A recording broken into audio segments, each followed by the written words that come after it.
قل هذه سبيلي أدعو إلى الله على بصيرة أنا ومن اتبعني وسبحان الله وما أنا من المشركين.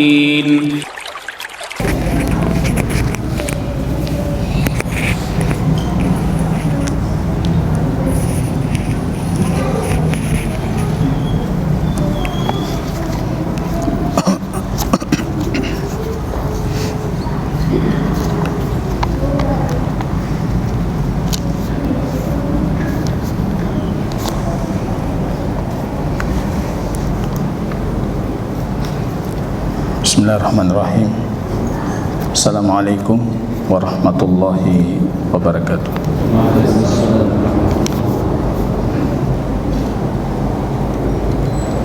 Alhamdulillahi rabbil alamin. Nahmaduhu wa nasta'inuhu wa nastaghfiruh.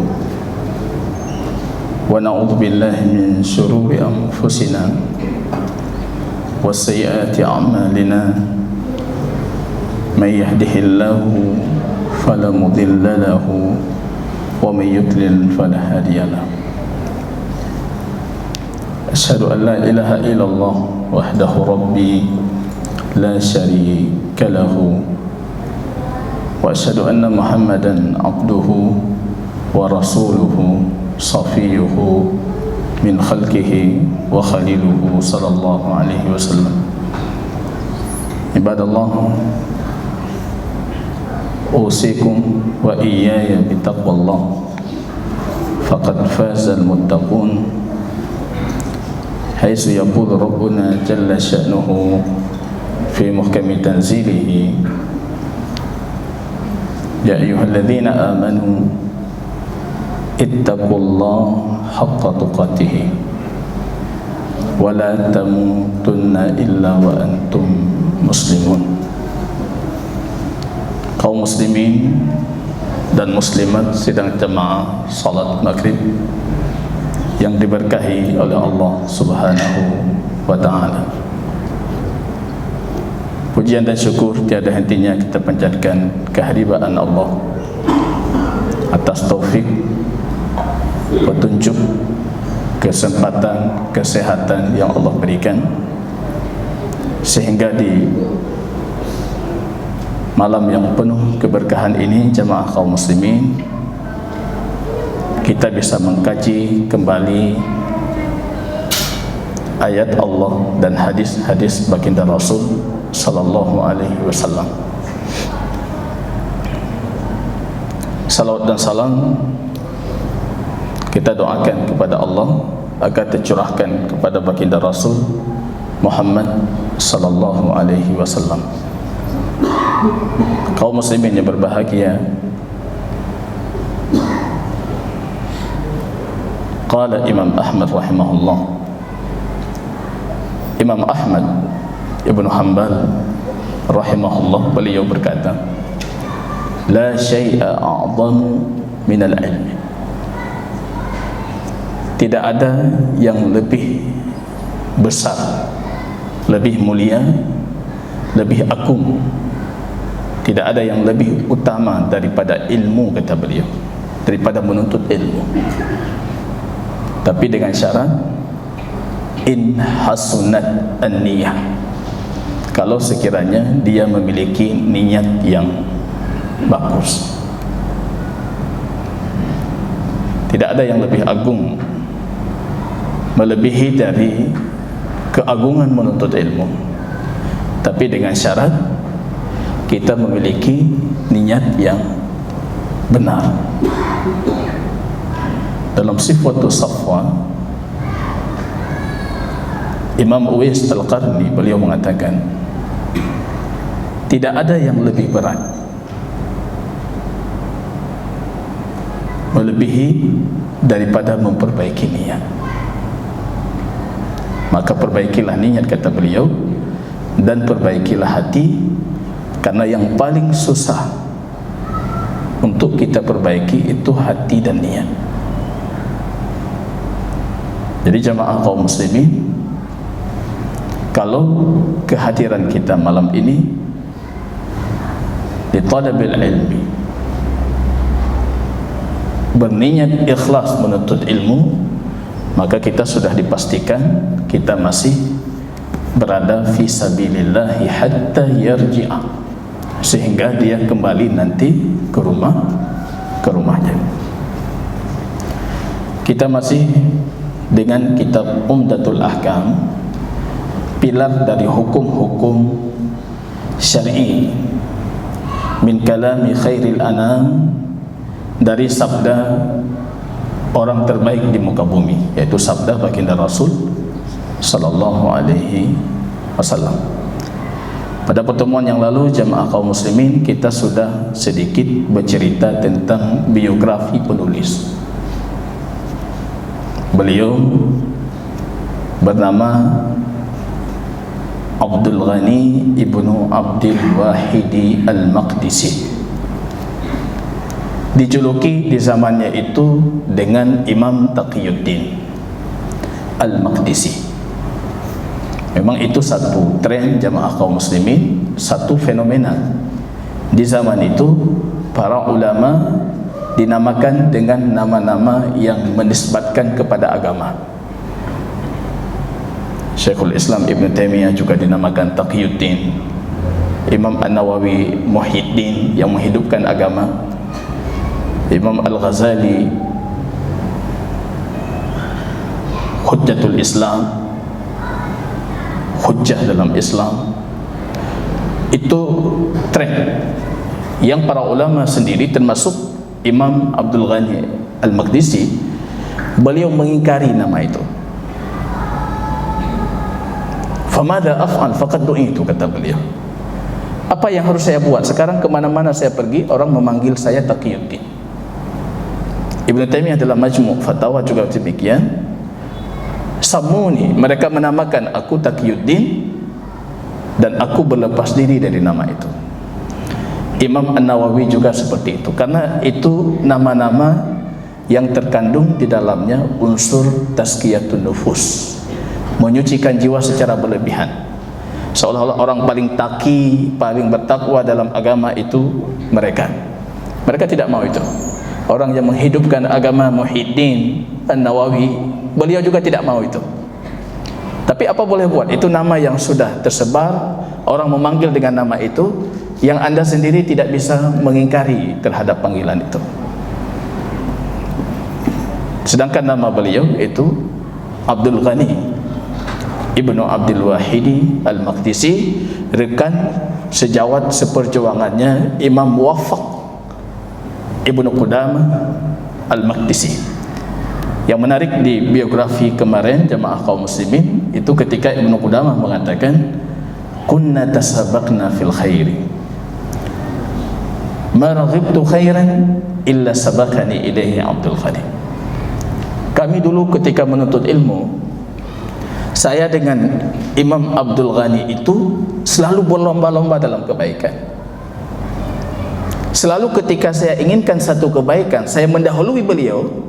Rupanya Imam Abdul Ghani itu mengalahkan saya, kecuali dalam beberapa kondisi saja. Itu nikmatnya suhbah salihah, punya sahabat yang baik, ia mengingatkan kita tentang Allah, mengembalikan kita kepada Allah, yang berlomba dengan kita dalam kebaikan. Dikenal dengan Imam Wara, ahli wara. Dunia di tangannya, tapi dijadikan di belakang punggungnya. Kalau kita wara, karena memang nggak punya dunia, Pak. Wara dalam kefakiran, wara dalam kelaparan, itu bukan wara itu. Kalau ini dunia di tangan, digenggamnya, tapi dijadikan di belakang punggungnya. Penegak amar ma'ruf nahi munkar di zamannya. Wala yakhafu fillahi laumata laim, tidak takut untuk menebarkan kebaikan, celaan orang yang mencela. Itu Imam Abdul Ghani ibnu Abdul Wahidi Al-Maqdisi. Kemarin kita juga menyebutkan, diminta oleh kawan-kawannya, beliau namakan di sini ikhtisar jumlatin fi ahadisil ahkam, untuk meringkas sejumlah hadis-hadis yang berkaitan tentang hukum Islam. Mimma ittafaqa alaihi al-imaman, yang disepakati oleh dua orang imam, Imam Abu Abdullah Al-Bukhari, Imam Al-Bukhari, dan Imam Muslim Ibn Al-Hajjaj An-Naisaburi, Imam Muslim. Beliau mensyaratkan kitab ini diminta oleh sahabatnya, hadisnya harus disepakati oleh dua orang imam, Al-Bukhari dan juga Imam Muslim. Alhamdulillah, ini para siswa kami di sekolah sekarang sudah mulai ramai yang menghafal kitab ini. Bahkan ada yang satu yang akan kita berikan sanadnya langsung sampai ke pengarang kitabnya, Imam Abdul Ghani. Karena saya termasuk yang membawa sanad kitab Umdatul Ahkam. Jadi kitab ini punya sanad bagi yang menghafal. Siapa tahu ada jamaah kita juga yang ikut menghafal 300 sekian hadis. Itu biasa kita uji dan kita berikan sanad sampai ke Imam Abdul Ghani, nanti berlanjut dengan sanad Imam Bukhari. Dan jarak antara kita dengan Bukhari itu sekitar 43 tabaqah urutan, 43 orang. Dari guru saya ke Imam Al-Bukhari itu 43 orang, sampai ke Rasulullah sallallahu alaihi wasallam. Jamaah kaum muslimin rahimani wa rahimakumullah, di penghujung catatan mukaddimahnya beliau berdoa, ayanfa'ana bihi, mudah-mudahan kitab ini memberikan manfaat untuk kami. Rupanya hari ini kita bersaksi, kitab ini sudah tersebar manfaatnya hampir seluruh penjuru dunia Islam. Di kampus-kampus dipelajari, di markas-markas dipelajari, di sekolah-sekolah dipelajari. Wa man katabahu aw sami'ahu, bermanfaat untuk siapa yang menulisnya. Ini terus ditulis ulang, ditulis ulang. Aw sami'ahu, ataupun siapapun yang mendengar hadis-hadisnya. Aw qara'ahu aw hafidhahu aw nadhara fihi, atau siapa yang menghafalnya, siapa yang membacanya, dan Allah jadikan ini ikhlas karena wajahnya Al-Karim yang maha mulia, mujiban lil fawdi ladaihi fi jannatin na'im. Mudah-mudahan ini kitab yang membawa penulisnya ke surganya Allah. Dan kita juga mendoakan untuk penulis ini dan seluruh ulama kaum muslimin, dan kita juga mendoakan supaya dijadikan bagian dari orang-orang yang mengambil manfaat dari kitab yang mulia ini. Jamaah kaum muslimin, mulai hadis pertama pada pertemuan yang lalu kita berbicara tentang hadis an-niyah. Niat. Niat itu kata Imam Al-Baydawi, al-azm, keinginan kokoh dalam hati, itu niat. Keinginan yang kuat. Jadi kalau kita urutkan, ini sering saya sebutkan, ketika Anda punya keinginan, kalau itu baru terlintas, sekali terlintas, itu dalam bahasa Arab namanya hajiz. Itamang lauliyah tiga itu hajiz. Kalau dia balik lagi, keinginannya makin kuat, itu naik tingkatan jadi khatir. Kalau dia balik lagi, itu sampai hati kita berbicara tentang keinginan ini, akan saya lakukan, akan lumpuput, itu jadi hadisun nafs. Sampai detik ini kita belum dihisab itu. Kalau naik satu tingkat lagi, pasti akan kita lakukan. Itu posisinya jadi alham. Itu kalau kebaikan dihitung kebaikan sempurna. Kalau ham keburukan, itu nikmat Allah itu. Kalau ham keburukan, Allah tidak hitung. Kalau tidak jadi kita lakukan. Faman hamma bihasanatin falam ya'malha kataballahu indahu, kata Imam An-Nawawi, indahu, Allah menetapkan di sisinya. Itu kepastian ini, kepastian penetapan di sisinya. Hasanatun kamilah, satu kebaikan dikuatkan lagi, kata Imam Nawawi, kamilah, yang sempurna. Maka kemarin saya wasiatkan, mulai sekarang belum masuk Ramadan ini, masih panjang, kita sudah punya keinginan-keinginan kuat yang akan kita lakukan di bulan suci Ramadan. Kalau bulan itu tidak kita dapatkan, atau kita sakit tidak mendapatkan, kita tidak bisa menyempurnakan, tapi Allah sudah menetapkan untuk kita pahala yang sempurna. Kaji tulis-tulis juga, putar pubut, hotajak, putar pegat, macam-macam. Bulan suci Ramadan, yang kuat, azimah, ini akan saya lakukan ini.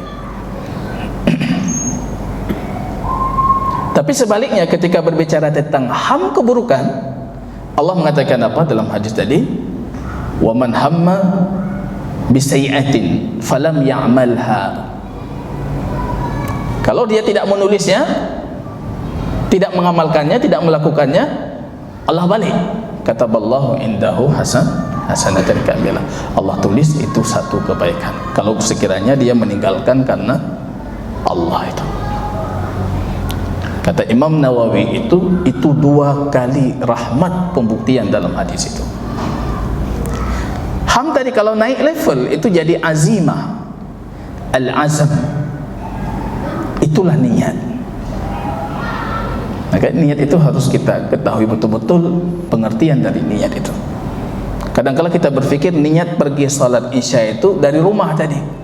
Saya sudah niat dari rumah, itu bukan niat, itu Kalau niat tidak ada yang menghalangi Anda dari melakukannya, maka niat itu ketika kita sudah pasti berdiri untuk salat. Kalau dari rumah tadi itu itu masih keinginan. Bantajak berjalan, merempok lewat warung kopi, pakai JI, kata JI, kata ada sembahyang. Itu bukan asam. Niat itu azimah untuk melakukan sesuatu, kata Imam Baydawi, yang memberikan manfaat untuk kita ataupun mudarat. Dalam hadis ini hadis, kalau dalam fikih Islam ini namanya kaidah mayor, kaidah besar. Al-qaidatu uzma, al-umur bimaqasidiha. Seluruh perkara itu sesuai dengan niatnya. Itu kaidah mayor itu. 70 bab fikih masuk. Kalau kata Imam Syafi'i, 2/3 pembahasan Islam masuk hadis ini.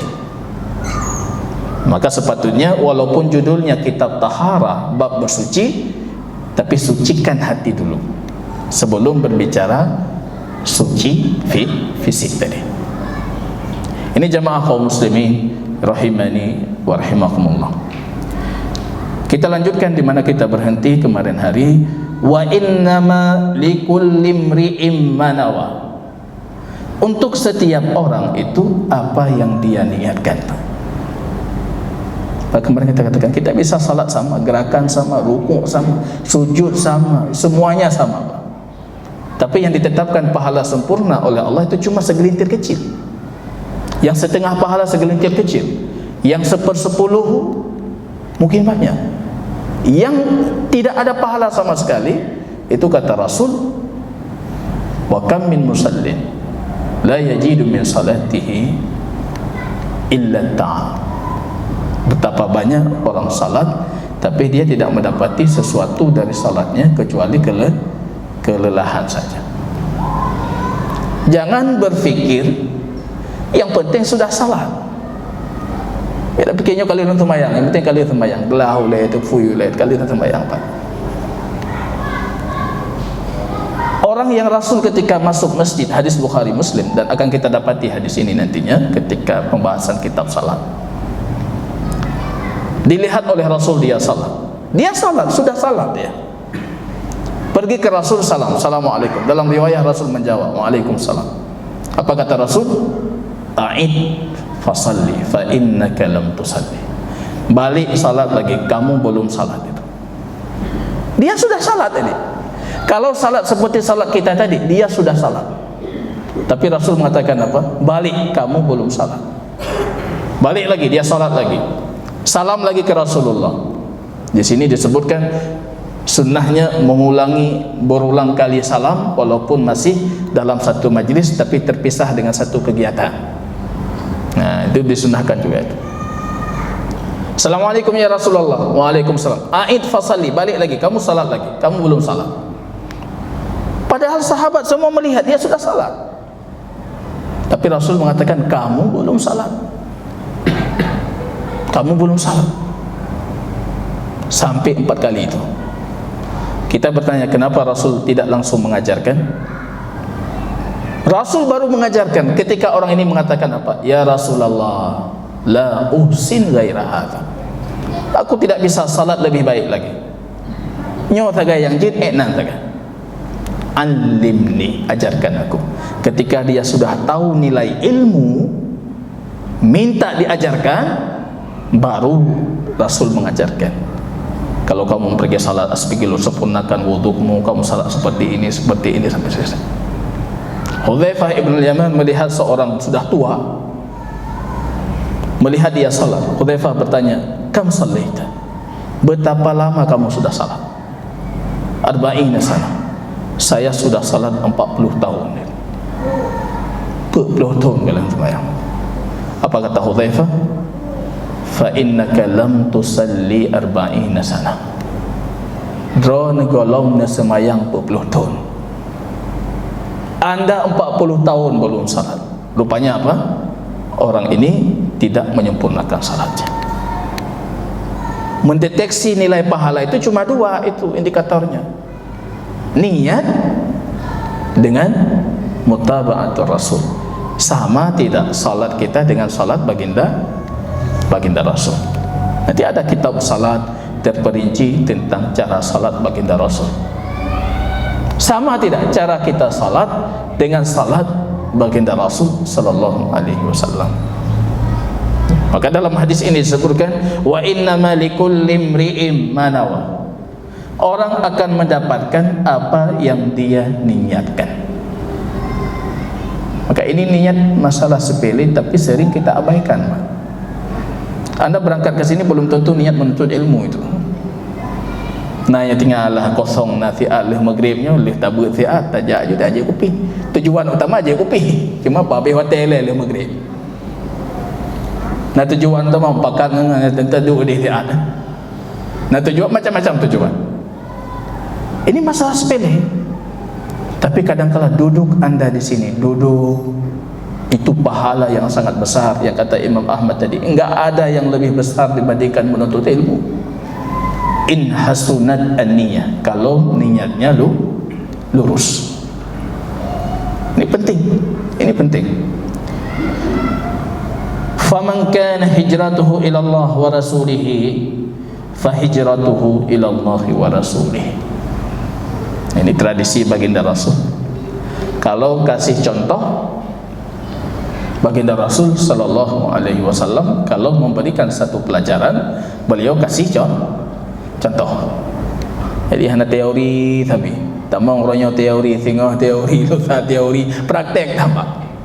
Sekarang pemerintah kita menerapkan kurikulum merdekanya praktek 80%, teori 20%. Merdeka habis, siswa je pilih kalau pajai belajar, guru je pilih kalau pajai tak mau. Tapi di pelotong ke kiban hasil kurikulum merdeka. Nah, termasuk sekolah kami menerapkan kurikulum merdeka. Merdeka habis. Apa kata Rasul? Faman kanat hijratuhu ila Allah wa rasulih. Ini contoh.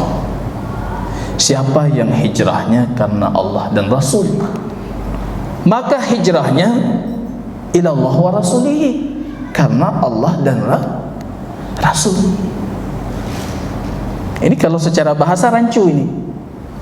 Siapa pergi ke masjid, maka dia sudah pergi ke masjid. Gimana? Siapa yang hijrah karena Allah dan Rasul, maka hijrahnya karena Allah dan Rasul. Kok diulangi gitu? Orientalis Barat baru lehoroi belajar bahasa Arab. Dibaca hadisnya Rasul itu tidak fasih. Kenapa tidak fasih? Mengulangi ucapan yang sama tanpa makna. Yang baru belajar bahasa Arab lehoro. Kalau dia pahami ini balaghah, kandungan sastra yang ada dalam kalimat Rasul ini. Rasul sedang mengagungkan perkara hijrah, maka dihilangkan balasan. Siapa yang hijrah karena Allah dan Rasul, di situ ada muqaddar, takdir yang dihapus. Apa yang dihapus itu? Tujuan dan niat. Maksudnya, siapa yang tujuan dan niatnya hijrah karena Allah dan Rasul, maka dia sudah hijrah karena Allah dan Rasul, sawaban wa ajra, pahala dan balasan. Ada dua yang dihilangkan.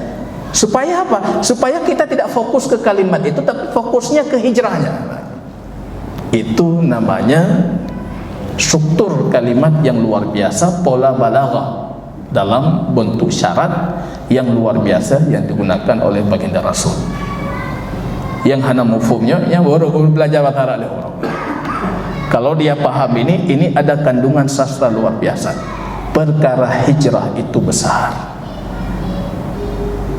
Hijrah apa? Hijrah ada 3 definisi hijrah kata para ulama. Al-hijratu huwa tark, meninggalkan. Hijrah yang pertama itu hijratul amal, tinggalkan perilaku, perbuatan. Apa kata Rasul? Hadis Imam Muslim, al-muhajiru man hajara ma nahallahu anhu. Siapa orang yang berhijrah itu? Orang yang meninggalkan apa yang Allah larang. Ini jangan berfikir kita hijrah kemana ya, tajak ke di hunang lain. Jangan berfikir itu dulu, berfikir hijrah langkah pertama dulu. Yaitu hijrah apa? Hijrah amal.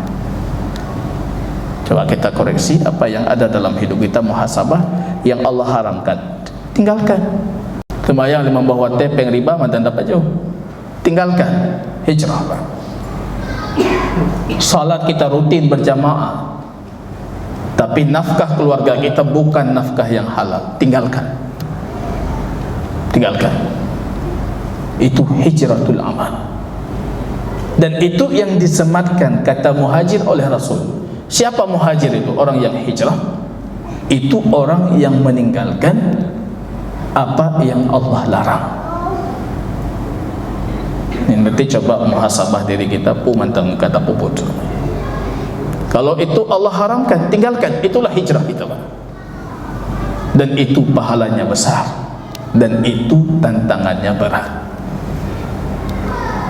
Karena banyak orang di luar, ketika dia hijrah, dia berfikir akan otomatis mendapatkan ganti yang lebih baik dari Allah. Ban hana merempok lagi gaharap, baliklah. Ada yang kerja di tempat ribawi, tiba-tiba dia mau hijrah, tinggalkan tempat ribawi. Perih dia pajan teruk rezeki rayu. Anak teruk, akhirnya balik lagi dia. Nah, itu bukan hijrah yang sebenarnya. Hijrah itu pengorbanan. Hijrah itu butuh mentalitas. Kan dulu ada yang hijrah di zaman baginda Rasul, seperti kita kisahkan pada pertemuan yang lalu, bukan karena Allah. Sampai ke Madinah menggerutu mereka, mengata di Mekah Hawai kupu kepakar kena. Itu ada hadisnya itu.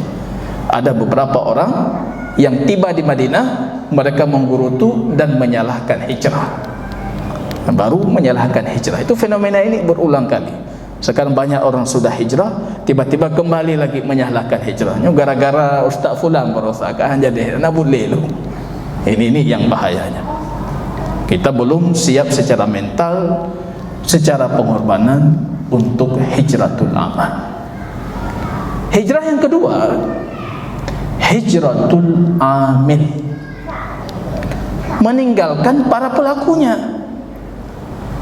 Kawan-kawan yang tidak baik, suhbah-suhbah yang tidak saleh, kita tinggalkan. Itu hijratul amil. Jiwa ini tidak bisa ditipu. Dalam hadis yang sahih Rasul mengatakan, al-arwahu junudun mujannadah, idza ta'arafa talaf wa idza tanakara ikhtalaf. Dua ruh itu tentara Allah yang sudah Allah latih. Kalau dia nyaman, dia saling kenal, maka dia nyaman. Kalau dia tidak saling kenal, dia tidak nyaman. Jadi sudah terlatih Pak ni. Kalau kita cek kenapa fulan duduk dengan fulan, fulan dengan fulan, itu pasti ada latar belakangnya itu. Ada rasa kenyamanan, tabuh gampung, tabuh tempat kerja, satu ini, satu itu. Karena sudah saling kenal, maka nyaman. Maka tidak ada istilah kita mengatakan saya tidak terpengaruh dengan si fulan. Long ada masalah Ustaz, long duduk dengan si fulan, dia tidak akan mempengaruhi saya. Saya tetap diri saya. Ketika anda nyaman dengan perilaku keburukan itu artinya dalam diri anda itu ada bibit-bibit keburukan. Kalau tidak, anda tidak mungkin nyaman, karena ruh ini sudah terlatih. Imam Syafi'i itu dalam satu kisahnya itu ketika membaca hadis ini, rupanya hinggap di hadapan beliau itu seekor burung hantu yang terbang dengan seekor merpati. Syafi'i ahli lughah, ahli hadis juga beliau. Terbang dia. Kaget Imam Syafi'i, baru baca hadis tadi. Ruh itu tentara yang sudah Allah latih. Tapi kok merpati dengan burung hantu ini kok bisa bersamaan? Dikejar oleh Syafi'i, rupanya didapati ketika dia turun hinggap di tempat air, dua-duanya sama-sama kakinya pincang. Apa putuh kaki, apa putuh kaki? Rupanya ya karena ada kesamaan, ada kenyamanan. Kita sering berdalih, lu hana masalah dengan siapapun saya duduk, saya tetap dia. Itu bukan, itu omong kosong itu. Ketika anda nyaman dengan sesuatu, berarti anda bagian dari itu. Karena tidak mungkin anda nyaman kecuali ada bibit-bibit keburukan di dalam hati kita yang barangkali belum nampak untuk saat ini. Itu hijrah al-amil, suhbah salihah. Umar ibn Khattab meriwayatkan hadis ini itu karena suhbahnya dengan baginda Rasul, mendengar dari baginda Rasul, menyampaikan ilmunya kepada kita. Keberkahan ilmu ini didapati oleh Umar ibn Khattab dan juga kembali kepada baginda Rasul. Kita tergantung siapa kawan kita, siapa kawan duduk kita. Dari situ kita akan mendengar, dari situ kita akan melihat, dari situ jiwa kita akan terlatih. Maka ini hijrah amil. Yang ketiga, hijrah al-makan, pindah tempat.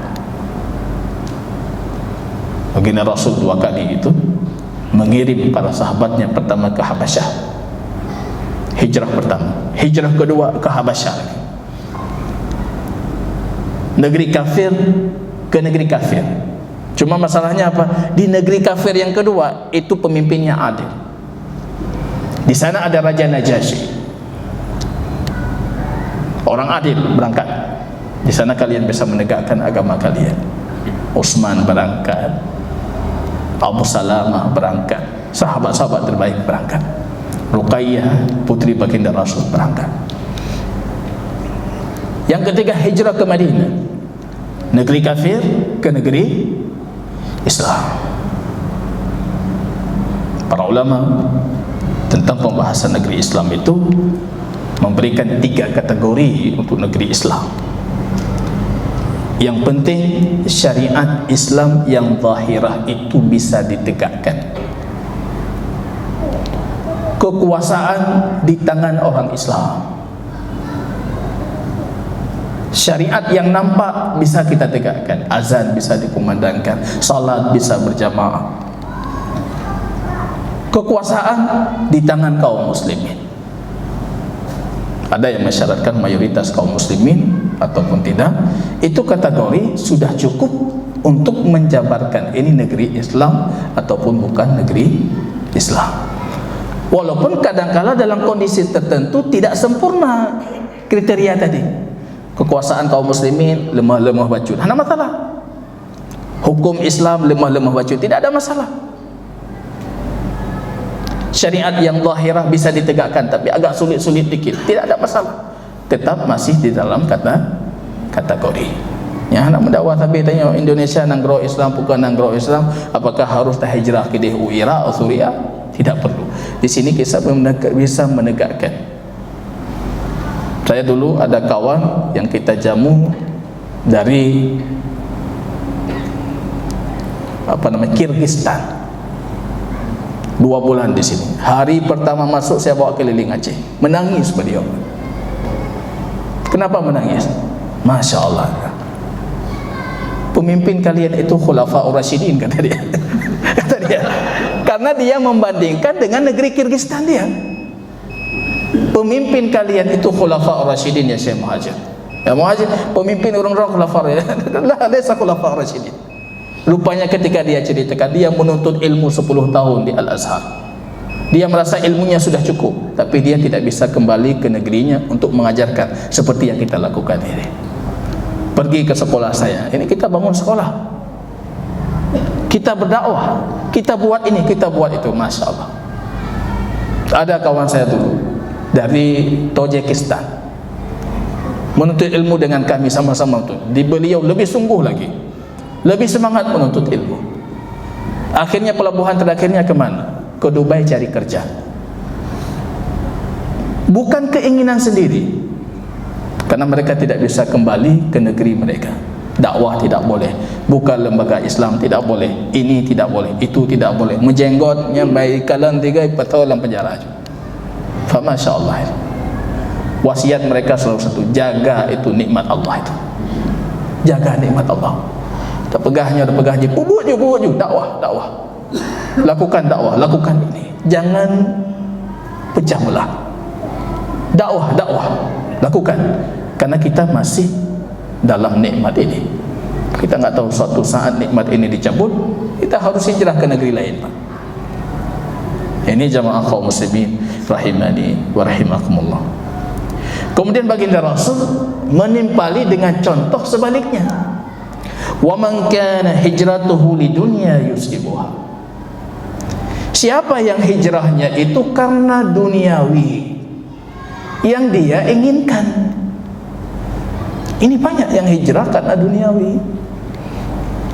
Dunia itu bahasa Arab, dari kata dunu atau dari kata dani'ah. Para ulama berselisih asal kata dunia. Kalau dari kata dunu itu artinya yang dekat, karena akhirat itu yang jauh, dunia itu yang dekat. Atau dari kata dani'ah, yang hina, yang rendah. Ada orang bukan hijrah karena Allah, bukan karena Rasul, tapi dia hijrah karena sesuatu yang hina, duniawi. Melihat baginda Rasul dalam hadis Imam Bukhari, kambing yang sudah mati, matanya sudah tercongkel, sudah keluar bau busuk. Rasul bertanya pada siapa yang mau mengambil ini? Tak ada yang mau mengambil. Ya Rasulullah, kalau kondisi fisiknya seperti itu, masih hidup saja, tidak ada yang mau ambil, apalagi dalam kondisi seperti itu. Rasul mengatakan fa innahu la ahwanu 'ala Allah min ad-dunya. Dunia lebih rendah di mata Allah dibandingkan kambing tadi.